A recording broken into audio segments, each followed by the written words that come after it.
اس کی آواز اس خاموش تہہ خانے میں گونجنے لگی۔ آج کی تازہ ترین خبر سے آپ کو آگاہ کرتے جائیں کہ شہر کی مشہور شخصیت جسٹس سلیمان قریشی صاحب کے گھر کو آگ نے اپنی لپیٹ میں لے لیا ہے۔ آپ لوگ منظر دیکھ سکتے ہیں کہ کیسے اس آگ نے پورے گھر کو جلا کر راکھ کر دیا۔ ابھی تک آگ لگنے کی کوئی ٹھوس وجہ منظر عام پر نہیں آئی۔ ذرائع کے مطابق خبر سنتے جسٹس صاحب کے چہرے کا رنگ فک ہو گیا۔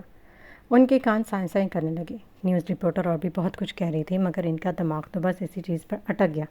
گھر، آگ، ان کی بیوی، بیٹی، یہ کس نے کیا؟ گھر میں میری بیوی اور بیٹی تھی، ان کا کیا قصور تھا؟ انہیں کیوں مارا؟ وہ زور زور سے چلانے لگے، لفظ ٹوٹ کر ادا ہو رہے تھے۔ میری بیٹی معصوم تھی، وہ روتے ہوئے گویا ہوا۔ شاید بے بسی کے انتہا پر تھے وہ، کاش اسے بچا لیتے۔ وہ لوگ بھی معصوم تھے جن کی زندگیوں کو آپ نے تباہ کیا، جن کے گھر آپ کی وجہ سے راکھ ہوئے۔ پس منظر میں نیوز رپورٹر ابھی بھی کچھ بول رہی تھی مگر سامنے کھڑے شخص کے لفظوں میں ایسی کاٹ تھی جو ان کا دل چیر گئی۔ تم ایسا کیسے کر سکتے ہو؟ مجھ سے بدلہ لیتے نا، ان کو بیچ میں کیوں لائے ہو؟ جسٹس صاحب کا چہرہ غصے سے لال ہو رہا تھا۔ آپ نے مجبور کیا، اگر سچ بتاتے تو کیا پتہ یہ سب نہ ہوتا۔ ابھی بھی وقت ہے، بتا دیں، ثبوت کہاں چھپائے ہیں آپ نے؟ وہ آرام سے کہتے ان کے سامنے پڑے اسٹول پر بیٹھ گیا۔ ٹی وی پر اینکر اب ایک اور بڑی خبر سے آگاہ کر رہی تھی۔ ناظرین، ایک اور اہم خبر سامنے آئی ہے کہ آج سے 2 دن پہلے 10 جنوری کو دن 12 بجے جسٹس صاحب کے بینک اکاؤنٹ سے 1 کروڑ روپے کی بڑی رقم ٹرانسفر ہوئی تھی۔ متعدد ذرائع سے معلوم ہوا کہ وہ رقم مختلف یتیم خانوں اولڈ ہاؤسز میں تقسیم ہوئی ہے مگر 10 جنوری کی رات سے جسٹس صاحب لاپتہ ہیں۔ ان کے سیکرٹری کا کہنا ہے کہ وہ رات تک اپنے گھر پہ ہی موجود تھے مگر صبح جب وہ ان سے ملاقات کے لیے گئے تو وہ اپنے کمرے سے غائب تھے۔ اس خبر کی تصدیق ابھی کی جا رہی ہے۔ سامنے بیٹھے شخص نے ریموٹ اٹھاتے ٹی وی بند کر دیا جبکہ جسٹس صاحب کے چہرے کا رنگ زرد پڑ گیا۔ یہ سب کیسے؟ وہ ابھی تک سمجھ نہیں پا رہے تھے کہ کیا واقعی ان کے گھر کو آگ نے جلا کر راکھ کر دیا۔ ان کی لاڈلی بیٹی، اس نے اپنے باپ کے کیے کرموں کی سزا بھگتی اور اب اتنی بڑی رقم ان کے بینک اکاؤنٹ سے ٹرانسفر ہو چکی ہے جس کا انہیں علم تک نہ تھا۔ ویسے ماننا پڑے گا آپ کو، دنیا کی نظر میں اچھا بننے کے لیے کیا کیا کرتے پھر رہے ہیں آپ، مگر کون جانے کہ آپ کی اصل حقیقت کیا ہے؟ سامنے بیٹھے شخص نے تمسخرانہ انداز میں کہا۔ تم پلیز ایک بار کہہ دو کہ میری بیٹی اور میری بیوی صحیح سلامت ہے، پلیز ایک بار کہہ دو۔ وہ اب گڑ گڑانے لگے۔ اپنی معصوم بیٹی کا چہرہ ان کی آنکھوں کے سامنے آ رہا تھا۔ کیا وہ ان سب کی حقدار تھی؟ کبھی کبھی ماں باپ کے برے کرموں کا بدلہ اولاد کو اپنی جان دے کر چکانا پڑتا ہے۔ آپ سے کہا تھا نا میں نے، مجھ سے جھوٹ مت بولیے گا، مگر خیر اب کیا ہو سکتا ہے؟ آپ بیٹھ کر ماتم کرے اپنی بیٹی اور بیوی کی موت پر، میں تھوڑی دیر کے بعد آتا ہوں۔ اگر تبھی سچ نہ بتایا تو مزید کتنے عزیز لوگوں کو کھو دیں گے آپ، یہ آپ خود بھی نہیں جانتے۔ یہ کہتے ہی وہ شخص اٹھا اور سیڑھیوں کی طرف بڑھ گیا۔ کچھ ہی پل میں تہہ خانے کا بھاری دروازہ بند ہونے کی آواز گونجی۔ جسٹس صاحب تو ہوش ہی کھو بیٹھے تھے۔ انہیں آج احساس ہو رہا تھا کہ وہ لوگ بھی ایسے ہی تڑپے ہوں گے جن کی موت ان کے ہاتھوں ہوئی تھی۔ انہیں واقعی کسی کی بد دعا لگ گئی تھی۔ آج وہ اپنی حالت پر ماتم کدا تھے۔ تہہ خانے کی دیواریں بھی اس کرسی پر بندھے شخص کی حالت پر کہکہے لگا رہی تھی۔ تہہ خانے سے باہر نکلتے ہی اس نے کسی کو کال ملائی۔ بلال، اس پولیس انسپکٹر کا سارا کلا چٹھا میری ٹیبل پر موجود ہونا چاہیے، رات سے پہلے پہلے۔ وہ حکم صادر کرتا کال بند کرتے موبائل جینس کی پاکٹ میں ڈالا۔ اب آئے گا اس کھیل کا مزہ، بنا قانون کا استعمال کیے قانون کے پاس دوران رکھوالوں کو سزا ملے گی۔ وہ کہکا لگاتے باہر کھڑی اپنی گاڑی کی طرف بڑھ گیا۔ وہ اپنے کمرے میں لیٹی ہوئی تھی، تکیے کو دبوچے وہ کسی اور ہی دنیا میں کھوئی ہوئی تھی۔ اس کے ذہن میں وہ باتیں گونج رہی تھی جو آج دن کو زرغام نے اس سے کہی تھی۔ کچھ گھنٹے قبل زرغام سکندر شاہ کے کہنے پر باہر آ چکا تھا۔ ماہین نے کپ میں چائے انڈے لی، پھر وہ اس کے ہاتھ میں تھما دی۔ وہ وہیں کھڑکی کے پاس کھڑا باہر برستی بارش کو دیکھ رہا تھا۔ ساتھ ہی اس نے چائے کا کپ ہونٹوں سے لگایا۔ گرم چائے کا گھونٹ بھرتے ہی ایک سکون سا اس کے دل میں اترا، مگر افسوس کہ چائے کی گرمائش بھی اس کے دل پر جمی برف کو نہیں پگھلا سکی۔ ماہین بھی اس کے ساتھ آ کھڑی ہوئی۔ شکریہ آپ کا، ماہین نے اب بات کا آغاز کیا۔ کس لیے؟ وہ چائے کا گھونٹ بھرتے نظریں باہر بارش پر جمائے اس سے مخاطب ہوا۔ باہر آ کر ہمارے ساتھ چائے پینے کے لیے۔ سکندر انکل نے کہا تو مجھے آنا پڑا، ورنہ میں بالکل باہر آنے کا ارادہ نہیں رکھتا تھا۔ لفظوں کے معاملے میں یہ شخص بہت ظالم تھا، کیا تو جو دل ہی رکھ لیتا۔ اس کی بات پر ماہین کے چہرے پر ایک پل کے لیے اداسی چھا گئی، مگر پھر خود کو کمپوز کرتے وہ اس سے مخاطب ہوئی۔ آپ کو بارش نہیں پسند کیا؟ ہلکے نیلے رنگ کے کپڑوں میں ملبوس لڑکی اس سے مخاطب ہوئی۔ پسند تھی کبھی، اب نہیں ہے۔ اس کا ذہن پھر سے ماضی کے دردناک پنوں میں الجھ گیا۔ اچھا،